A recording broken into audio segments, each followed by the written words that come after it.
మొన్న 4 నెలల కింద జరిగినటువంటి అసెంబ్లీ ఎన్నికల్లో మీరందరూ ఏమన్నారు, టీఆర్ఎస్ వస్తుంది, కేసీఆర్ ముఖ్యమంత్రి అవుతారని. అయినా కూడా గట్టిగా ప్రయత్నం చేసి 6 నిమిషాలు కృషి చేసి మీరందరూ పోరాడి ఇక్కడ నారాయణఖేడ్లో సంజీవ్ రెడ్డిని, కాంగ్రెస్ పార్టీని, రాష్ట్రంలో 64 మంది ఎమ్మెల్యేలను, అక్కడ రేవంత్ రెడ్డి గారిని అందరినీ గెలిపించినందుకు మీకు అందరికీ ధన్యవాదాలు తెలుపుకుంటున్నాను. ఏది ఏమైనా జరగచ్చు. మల్లేశం చెప్పారు, ఇంతకు ముందే ఒక మిత్రుడు నాకు మెసేజ్ పెట్టిండు. ఎవరు ఇంటెలిజెన్స్ డిపార్ట్మెంట్ లో పనిచేస్తారు, తర్వాత ఇన్కమ్ ట్యాక్స్ డిపార్ట్మెంట్ లో పనిచేస్తాడు. ఆయన నాకు మెసేజ్ పెట్టిండు ఇంతకు ముందే. ఏడా మేము సిరిగాపూర్ లో మాట్లాడేటప్పుడు మెసేజ్ వచ్చింది. ఏమనంటే ఫస్ట్ విడత ఎలక్షన్లలో ఇండియా కూటమికే మెజారిటీ ఉంటుందని చెప్పేసి మెసేజ్ పెట్టారు. అందరూ నరేంద్ర మోడీ అంటున్నారు. ఇప్పుడే మెసేజ్ వచ్చింది నాకు. ఫస్ట్ ఫేజ్ లో అయిన ఎలక్షన్లలో కాంగ్రెస్ కే ఎక్కువ మెజారిటీ వచ్చే ఆస్కారం ఉందని చెప్పేసి, ఇంకా రాను ఎలక్షన్లలో ఇంకా కాంగ్రెస్ పుంజుకుంటుంది. దాన్ని బట్టి ఏమర్థమవుతుందంటే మోడీ గాలి కాదు, ఇండియా రాహుల్ గాంధీ కాంగ్రెస్ గాలి వీస్తున్నది మొత్తం భారతదేశంలో అని చెప్పేసి చెప్తా ఉన్నాం. కాబట్టి ధైర్యంతో ఎదుర్కోవాలి. మొన్న కూడా మనం అందరం చూసిండు మీరు, ఎందుకంటే దీనికి ఒక చరిత్ర ఉన్నది. కల్లేరు మండలం అంటే చరిత్ర. సురేష్ అధికారి గారు యూత్ కాంగ్రెస్ ఉన్నప్పుడు ఆయన జీవుల మీద అటాక్ చేశారు. నేను కూడా మీ కల్లేరు మండలం ఇన్ఛార్జ్ ఉన్నప్పుడు నా జీవుల మీద కూడా అటాక్ చేశారు. ఒక స్వర్గీయ నారాయణ రెడ్డి, మాడి నారాయణ రెడ్డి ఒక గ్రామ పంచాయతీ ఒకటే మనం గెలుచుకుంటుంటాం. మిగిలినవి మొత్తము కాంగ్రెస్ కి ఎవరు కూడా అసలు మన ప్రచారానికే రానియకు. మీకు అందరికీ తెలుసు, 1989లో కిషారెడ్డి గారు ఎమ్మెల్యేగా నిలబడ్డప్పుడు రాపర్తిలో మనకు 6 ఓట్లు పడ్డాయి. అప్పుడు ఇంకా మల్లేశం పిల్లగాడు ఇంకా కొత్తగా పార్టీలోకి రావడం జరిగింది. 6 ఓట్లు పడ్డప్పుడు అట్లాంటిది పోయి ఈరోజు రాపర్తిలో కూడా మనము సర్పంచులు గెలిపించుకున్నాము, ఎంపీటీసీలు గెలిపించుకునే వరకు వచ్చినామని చెప్తా ఉన్నాం. కల్లేరు మండలము ఎప్పుడు కూడా టీడీపీ కంచుకోట అంటుంది. అట్లాంటిది అనితా దేవదాస్ రాథోడ్ ఎంపీటీసీగా గెలిపించుకున్నాం మనం. తర్వాత రాపర్తి మల్లేశంను మండల అధ్యక్షుడు కూడా ఎన్నుకున్న ఘనత అందరం మనం సాధిస్తే, కష్టపడి సాధిస్తే ఏది కూడా అసాధ్యం కాదు అని చెప్పి చెప్తా ఉన్నాం. మొన్న కూడా మాకు 4000 వస్తుంది, 5000 మెజార్టీ వస్తుంది అని చెప్పి మీ అందరు కష్టపడి చాలా అన్నిటికీ ప్రాణాలకు తగ్గించి, టెక్నికల్ మా తుకారాం గారు చెప్పినట్టు విడిపోయి అందరు కార్యకర్తలు ఎవరి ఆలోచనతో వాళ్ళు పనిచేసి, విడివిడిగా ఎవరి ఆలోచన ఎవరి ప్లాన్ తో వాళ్ళు పనిచేసి ప్రతి గ్రామంలో కూడా కష్టపడి పనిచేసినందుకు ఈరోజు కేవలం 700 మెజార్టీతోని సరిపెట్టుకోవాల్సి వచ్చింది పెద్ద నాయకులు. ఇక ఎమ్మెల్యేకి సంబంధించిన మండలంలోనే మనము 700కు కట్టడి చేసామంటే మీరు అర్థం చేసుకోండి. ఇక మెజార్టీ రాలేదని కాదు, మీకు చెప్తా ఉన్న గతంలో కూడా బాగారెడ్డి గారు ఎంపీకి నిలబడ్డారు. 1989లో కిషారెడ్డి గారు ఎమ్మెల్యే గెలిచిండ్రు, బాగారెడ్డి గారు ఎంపీగా గెలిచిండ్రు. తర్వాత మళ్ళీ మధ్యంతర ఎన్నికలు వచ్చినాయి. మధ్యంతర ఎన్నికలు వస్తే 1992 అనుకుంటా మధ్యంతర ఎన్నికలు వస్తే ఆ రోజు కూడా ఉమ్మడి కల్లేరు మండలంలో బాగారెడ్డి గారికి కాంగ్రెస్ పార్టీకి 500 మెజార్టీ వచ్చింది. మెజార్టీ కాంగ్రెస్ పార్టీకి వచ్చింది. ఆ రోజు మనకు ఖచ్చితంగా ఆ రోజు సాధించుకున్నాం మనం. మొన్న మీరు చూసిండ్రు, మీరందరం పోతా ఉంటే కృష్ణపూర్లో టిఆర్ఎస్ నాయకులు సోకాళ్ళు పనిచేయ ముఖం లేదు. ప్రజల పనిచేసి అభివృద్ధి చేసి ఓట్లు అడగవలసిన బాధ్యత, ఆ పనిచేసే ముఖం లేదు, ఓట్లు అడిగే ముఖం లేదు. కాంగ్రెస్ నాయకులు నీ ప్రచారంకు పోతే టిఆర్ఎస్ నాయకులు నన్నే అడ్డుకున్నారా ఇక్కడ కృష్ణాపూర్ అని చెప్తా ఉన్నాను. కానీ ప్రజలు బుద్ధి చెప్పి, నేను అడిగితే తుకారాం వాళ్ళకి అడిగితే ఏమన్నారు, సార్ 200 ఓట్లు వస్తే సరిపోదు, అంతకంటే ఇక్కడ రావన్నారు. కానీ 365 ఓట్లు మనకేసి మనకు 580 ఓట్లు వేసి మనకు వారు గుణపాఠం చెప్పిన టీఆర్ఎస్ నాయకులు. ఖానాపూర్లో మేము పోయి ఖానాపూర్లో ప్రచారంకు పోతే పిల్లలు పోయినందరు యూత్ పిల్లలు అందరూ కలిసి ఖానాపూర్లో 2 రోజుల ముందు పోతే అక్కడ కూడా 260 ఓట్లు మన కానాపురంలో భూపాలరెడ్డి గారు ఊళ్ళో పడేయని చెప్పేసి చెప్తారు. ఎప్పుడు ఏజెంట్ను కూర్చొని చేయకుండా చరిత్రల నుంచి మొన్నటిసారి ఖచ్చితంగా దీటుగా ఎందుకంటే ఏజెంట్ కూర్చోబెట్టాం. మహేందర్ గారు మన కృష్ణాపురం మహేందర్ తుకారాం తర్వాత బాలరాజు వారితో పాటు నా కొడుకు అనురాగ్ రెడ్డి కూడా పోయి అక్కడ ఏజెంట్ కూర్చోడని చెప్పి చెప్తా ఉన్నాం. వాళ్ళందరికీ చుట్టుపక్కల గ్రామాలందరికీ చెప్పి పోలీసు వాళ్ళని అలర్ట్ చేసి మొత్తం సెక్యూరిటీ పెట్టించి ఇది పెట్రోలింగ్ పార్టీని పెట్టించి ప్రతి గంట కూడా చెప్పి మన కార్యకర్తలను కాపాడుకుంటే ఎంత వ్యతిరేకత ఉన్నది భూపాల్ రెడ్డి మీద అని చెప్పేసి అర్థమవుతా ఉంది. కాకపోతే 58,000 మెజార్టీ వాళ్ళు గెలిచింది 58,000 మెజార్టీ 58,000 మెజార్టీని మొత్తం కట్ డౌన్ చేసి 6,500తోని నాకు గెలిపించినందుకు మీకు అందరికి మరొకసారి కృతజ్ఞత తెలుపుకుంటున్నామని చెప్తా ఉన్నాను. అట్లనే గతంలో ఎంపీ ఎలక్షన్లో కూడా 2009లో కిషారెడ్డి గారు ఎమ్మెల్యే సురేష్ కుమార్ శెట్కర్ గారు ఎంపీకి నిలబడ్డప్పుడు నారాయణ్ ఖేడ్ నియోజకవర్గం నుండి మనం 50,000 మెజార్టీ ఇచ్చి సురేష్ కుమార్ శెట్కర్ ని ఎంపీగా గెలిపించుకున్న ఘనత మన కాంగ్రెస్ కార్యకర్తల గురించి చెప్తా ఉన్నాం. ఈ రోజు కూడా అదే విధంగా మరొకసారి నారాయణ్ ఖేడ్ నుండి అత్యధిక మెజార్టీతోని సురేష్ శెట్కర్ గారిని గెలిపియాలని చెప్పేసి మీకు అందరికీ మనవి చేస్తా ఉన్నాం. ఇక అభివృద్ధి గురించి మాట్లాడుతూ ఉన్నారు, అవినీతి గురించి మాట్లాడుతూ ఉన్నారు భూపాల్ రెడ్డి గారు. ఎక్కడ చూసినా భూ కబ్జాలు, శంకరాపేట మండలం, నాగిల్గీత మండలం, మళ్ళీ ఎక్కడ చూసినా ఇక్కడ కల్లేరు మండలం, ఇక్కడ చూసినా కూడా అటవీ భూములు ఫారెస్ట్ ల్యాండ్ కబ్జా పెట్టుకున్నాడు. అక్కడ రాణి శంకరమ్మ భూములు కబ్జా పెట్టుకున్నాడు. ఎక్కడ చూసినా భూ కబ్జాలే. ఆయనకు అభివృద్ధి గురించి ఆలోచన లేదు. గతంలో కృష్ణారెడ్డి గారి హయాంలో నారాయణ్ ఖేడ్ నుండి నల్లవారి మీదుగా మాసాన్పల్లి వరకు రోడ్ వేస్తే కనీసం ఈ రోజు నడవడానికి కూడా వస్తలేదు, కంకర తేలింది. కానీ దాన్ని బట్టే మీరు ఏం అభివృద్ధి చేసిందని చెప్పేసి అడుగుతారు. మనం ఎక్కడ చూసినా సబ్స్టేషన్ మనం చేపించినాం, సిర్గాపూర్ సబ్స్టేషన్ మనం చేపించినాం, నాగదర్ సబ్స్టేషన్ మనం చేపించినాం, ఫతేపూర్ సబ్స్టేషన్ సురేష్ కుమార్ శెట్టి గారి పిల్లలు మనమే చేపించినాం. తర్వాత మాసంపల్లి సబ్స్టేషన్ మనం చేపించినాం, బాచపల్లి సబ్స్టేషన్ మనం చేపించినాం, కల్లేరు సబ్స్టేషన్ మనం చేపించినాం. మరి వాళ్ళు చేపించిన సబ్స్టేషన్ ఎక్కడ ఉందో ఒకటి చెప్పమని చెప్పుకున్నారు. ఎక్కడన్నా ఉన్నారా అని అడుగుతా ఉన్నా. ఉన్న స్కూళ్ళు బంద్ అవుతున్నాయి, ఒక టీచర్ అపాయింట్మెంట్ లేదు, కొత్త వాళ్ళకి ఉద్యోగం ఇచ్చింది లేదు, మళ్ళీ ఒక రోడ్ కొత్తగా వేసింది లేదు. మళ్ళీ డ్రింకింగ్ వాటర్ తాగే నీళ్ళ గురించి కూడా మనం అప్పుడు చేసుకున్న పైప్ లేదు. ఇప్పుడు మిషన్ భగీరథ పేరు మీద ఎన్నో మొత్తము వాళ్ళ కమిషన్ల గురించి సరిగా పైపులు కరెక్ట్ వేయకుండా అన్ని మొత్తం కమిషన్ల గురించి పాత పైపులు తీసి కొత్త పైపులు వేసి మరీ కమిషన్ దండుకున్నారని చెప్పి చెప్తా ఉన్నారు. మళ్ళీ ఏమంటారు, తుకారాం గారు చెప్పినట్టు నల్లవాగు నీళ్లు నేను ఆపినంటారు. సిగ్గుండాలే భూపాల్ రెడ్డి గారికి.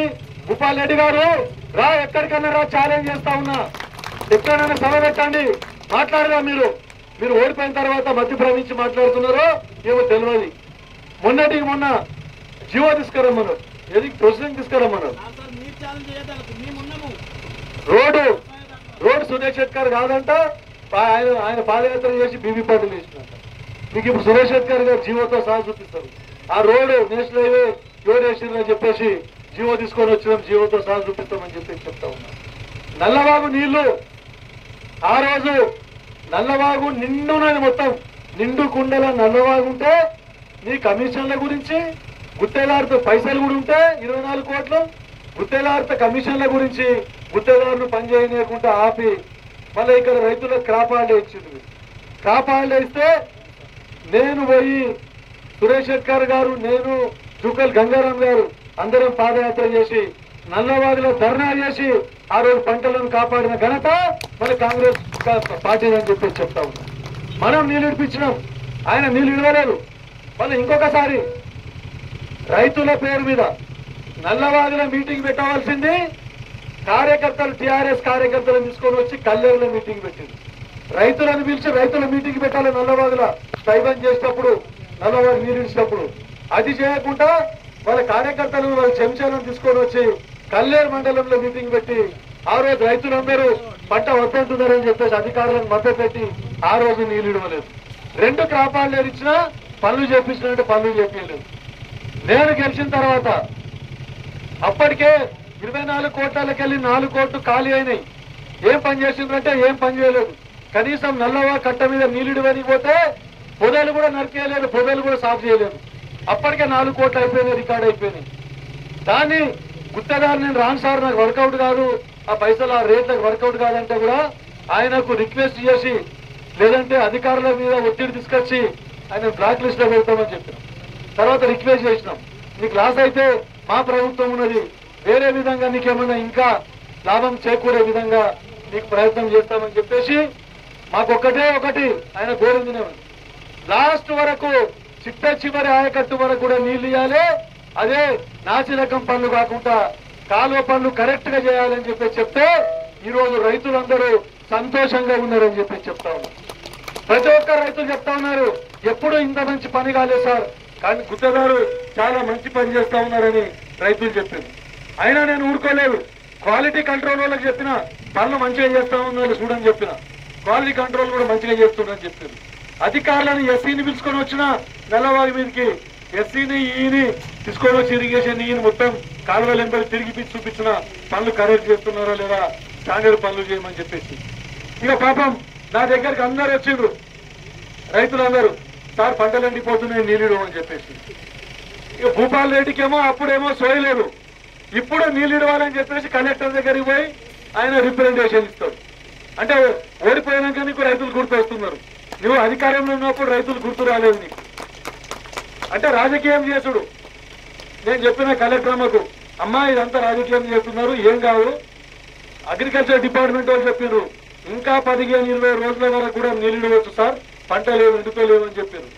చెప్తే కాంట్రాక్టర్ మీద ప్రెషర్ పెట్టి రాత్రి మొదలు పనిచేసి మొత్తము బీబీపేట వరకు కాలువ పనులు మొత్తం కంప్లీట్ చేపించాం.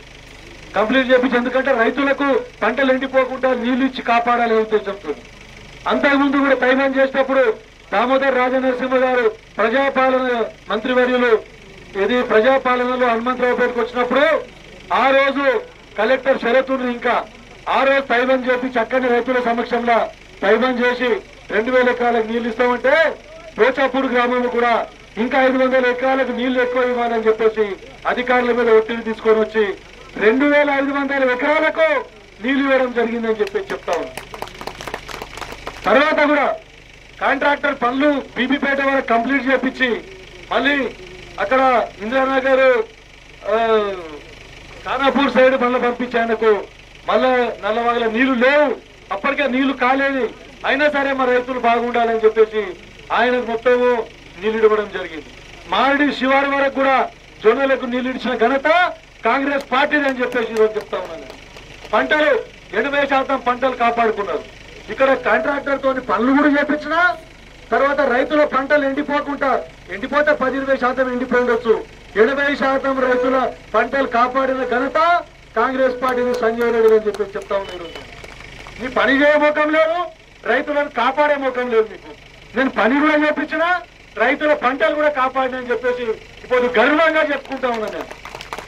మరి ఇంకా రాజకీయం చేస్తాను, ఇంకా అభివృద్ధి ఏ తీసుకున్నా ఓపెన్ ఛాలెంజ్ చేస్తా ఉన్నా, రండి మీ ప్రభుత్వంలో ఏం చేసిండ్రు, మా ప్రభుత్వంలో ఏం చేసినామని ఎన్నోసార్లు ఛాలెంజ్ చేసిన, కానీ ఎప్పుడు కూడా తోక ముడుచుకొని పోయిండ్రు, ఇప్పటి వరకు రాలేదు. నేను ప్రతిపక్షంలో ఉన్నప్పుడు కూడా ఛాలెంజ్ చేసిన. తర్వాత సిద్దిపేట కన్ను నారాయణఖేడ్ కన్ను అంటుండే హరీష్ రావు. అటువంటిది ఎన్నోసార్లు ముఖ్యమంత్రి మీటింగ్ లో కానీ హరీష్ రావు వచ్చినప్పుడల్లా నేను పత్రికా ముఖంగా మీడియా ముఖంగా ఛాలెంజ్ చేసిన.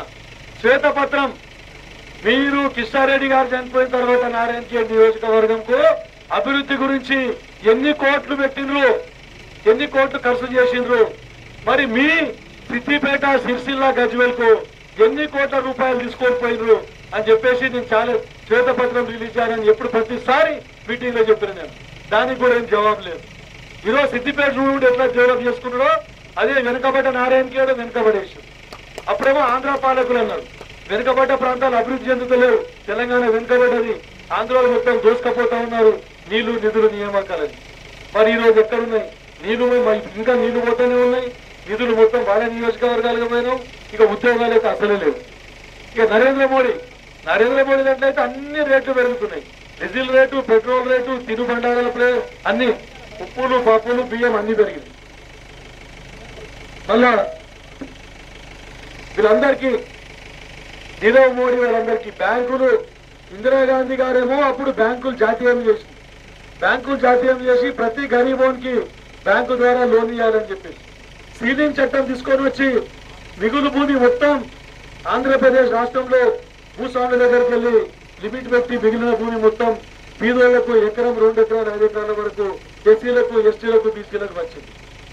కానీ తర్వాత బ్యాంకుల నుంచి రుణాలు ఇప్పించింది పంటలు పండించుకునే విధంగా. కానీ నరేంద్ర మోడీ మొత్తం బ్యాంకులు లేకపోతున్నా మోడీలకే వాళ్ళందరికీ సపోర్ట్ చేస్తూనే ఉన్నారు. ఇంకా మీరందరూ చూస్తా ఉన్నారు.